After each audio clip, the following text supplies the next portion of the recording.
नमस्ते, फेरि पनि स्वागत छ सम्पूर्ण साथीहरूलाई। दर्शकबिन आज तपाईँहरूले यहाँ देख्न सक्नुहुन्छ हाम्रो यो 6 नम्बरमा अवस्थित जुन यो हेभी क्रेन थियो, यो हाइमास्ट पोल उठाउन प्रयोग गरिने र अर्को साइडमा बस्ने क्रेन चाहिँ 1 नम्बरमा थियो भने अब यो सुरुमा चाहिँ 1 नम्बरको हाइमास्ट पोल उठाउने भने तापनि आज यो 6 नम्बरतिरको सम्पूर्ण सामानहरू चाहिँ 5 नम्बरमा ओसार्ने काम भइरहेको छ।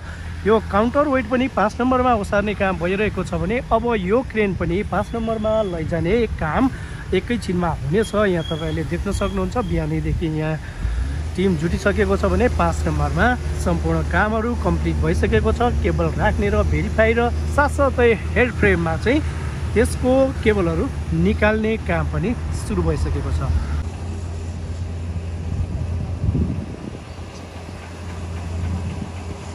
छ नम्बरतिरको सम्पूर्ण सामानहरू 5 नम्बरमा ओसार्ने काम भइरहेको छ। यो हेर्दाखेरि 1 नम्बरमा नभएर अब 5 नम्बरमा वायरिङ सम्पन्न, केबल जडान सम्पन्न हाइमास्ट पोल उठाउने भन्ने आकलन गर्न सकिन्छ। साथीहरू दर्शकबिन यहाँ देख्न सक्नुहुन्छ जुन यो पोल उठाउने बेलामा यो क्रेनको पछाडि राखिने यो वेट मेन्टेन गर्नुको लागि राखिने यो काउन्टर वेट थियो। यो काउन्टर वेट चाहिँ अब 6 नम्बरबाट ओसार्ने काम सुरु भइसकेको छ। दर्शकबिन यो हाम्रो जुन हाइमास्ट पोल छ अब 5 मा चाहिँ हाइमास्ट पोल उठाउने तयारी भइरहेको छ भने त्यसको लागि 6 नम्बरबाट काउन्टर वेट चाहिँ 5 नम्बरतिर लाने काम सुरु भइसकेको छ र 5 नम्बरमा तपाईँले देख्न सक्नुहुन्छ यतातिर चाहिँ काम लगभग अब वायरिङको काम, केबल राख्ने काम कम्प्लिट भइसकेको छ भने अब यताको यो क्रेन पनि जानेछ। दर्शकबिन 5 नम्बरमा 1 नम्बरमा उठाउने प्लान थियो भने त्यो 1 नम्बरमा धेरै सामानहरू साथसाथै त्यो रोड ग्राभल गर्ने सामानहरू त्यहीँ भएको कारणले गर्दा त्यहाँ अलि स्पेस कम भएको कारणले अहिले टिम अब 5 नम्बरतिर जागिसकेको, तातिसकेको देख्न सकिन्छ। यो काउन्टर वेट लग्दै गरेको नयाँ ताजा खबर। यतातिर यो काम धमाधम भइरहेको छ भने यो 5 नम्बरमा अब काम अगाडि बढ्ने भएको कारणले गर्दा त्यतातिर अब क्रेनहरू पनि जानुपर्ने, ठुलो सामानहरू पनि लग्नुपर्ने भएको कारणले गर्दा यो स्पेस सानो भएको हिसाबले यतातिर यो जस्ता यो कभर गरिएको भागलाई भत्काउने र यताको त्यो माटो खनेर चाहिँ मिलाउने काम भइरहेको छ।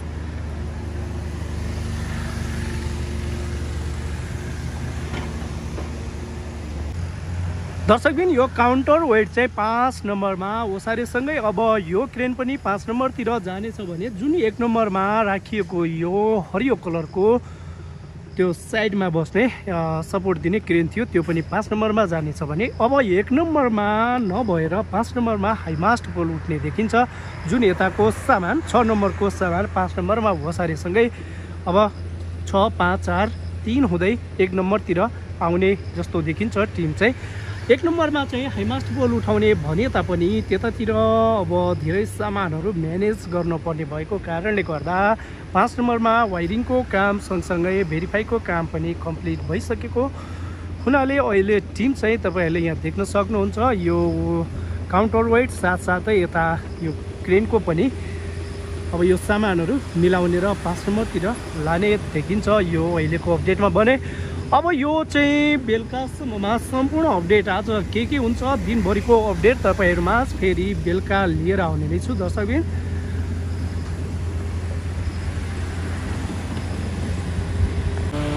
अब यो टिम चाहिँ 6, 5, 4, 3 हुँदै 1 तिर आउने देखिन्छ। दर्शकबिन 1 मा चाहिँ त्यो गेट छेउमै धेरै सामानहरू भएको साथसाथै यो रोडतिरको ग्राभलको सामान पनि भएको कारणले गर्दा अहिले अब त्यो स्पेस बनाउनु एकदमै असहज भएको कारणले गर्दा र 5 मा सम्पूर्ण कामहरू पनि कम्प्लिट हुँदै गर्दा चाहिँ अब यहाँ टिम चाहिँ 5 नम्बरमा गइसकेको छ। यो हाइमास्ट पोल उठाउनुको लागि भने अब यो जमिनको यो सतह हेरेर यो भुइँ हेरेर दबिने भाँसिने अवस्था हेरेर अब भोलिसम्ममा घाम लागेको खण्डमा भोलिसम्ममा यो 5 नम्बरमा पनि हाइमास्ट पोल उठाउनुको लागि योग्य भइसकेको छ।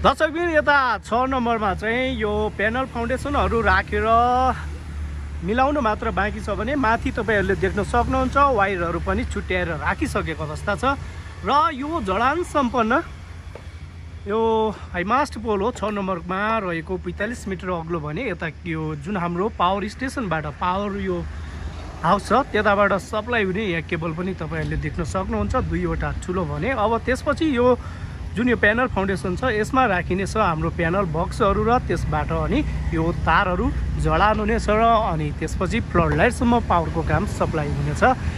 र जुन यो हाम्रो 6 नम्बर छ यो 6 नम्बरमा दर्शकबिन फ्लड लाइट चाहिँ माथि नै गएर जडान गरिनेछ भने अब अहिले हाइमास्ट पोलमा वायरिङ केबलहरू जोड्ने साथसाथै अन्य कामहरू भइरहेको छ भने आज 5 नम्बरमा चाहिँ काम निकै नै भएको देख्न सकिन्छ। यो हाम्रो देखिएको यो 4 नम्बर हाइमास्ट पोल 4 नम्बरमा अहिले हेड फ्रेम जोड्न बाँकी छ र त्यसपछि वायरिङको काम चल्नेछ भने 5 को काम सकाइसकेपछि यो टिम जानेछ 4 नम्बरमा। दर्शकबिन 4 मा केबल राख्ने काम सुरु हुनेछ भने 5 मा पोल उठाइसकेपछि अनि 4 नम्बरतिर जानेछ यो टिम।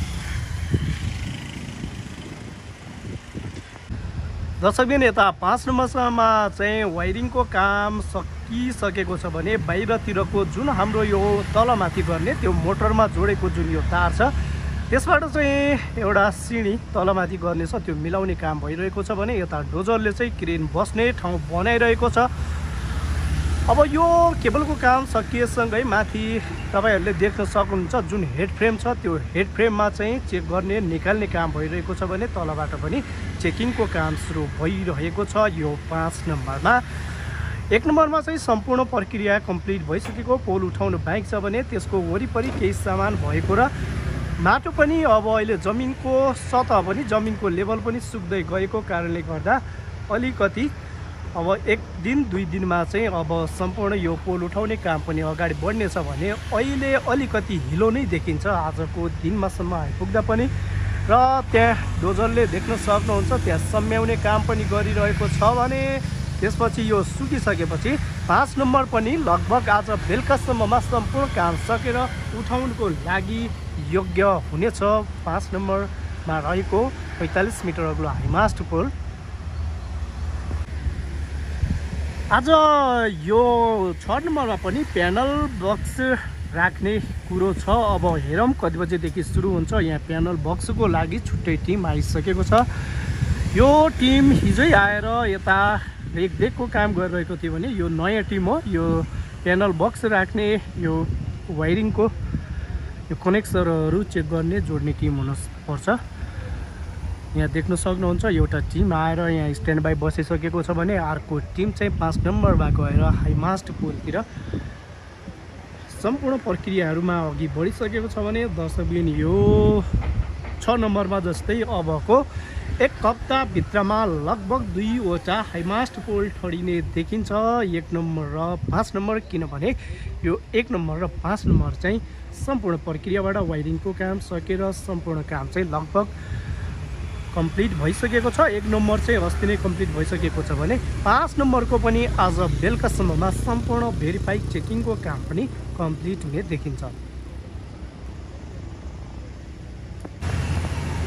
दर्शकबिन यस्तै नयाँ भिडियो र नयाँ अपडेटको लागि सम्पूर्ण साथीहरूले भिडियोलाई लाइक शेयर कमेन्ट र च्यानललाई सब्स्क्राइब गर्न नबिर्सिनु होला भन्दै अहिलेलाई बिदा भए। फेरि तपाईहरुमाझ दिउँसो भरिको अपडेट लिएर आउने नै छु। तबसम्मको लागि सम्पूर्ण साथीहरुबाट बिदा भए। सम्पूर्ण साथीहरुको दिन शुभ रहोस् भन्दै जय देश जय खेल। फेरि भेटौँला बेलुकाको अपडेटमा दिनभरिको विवरण सहित।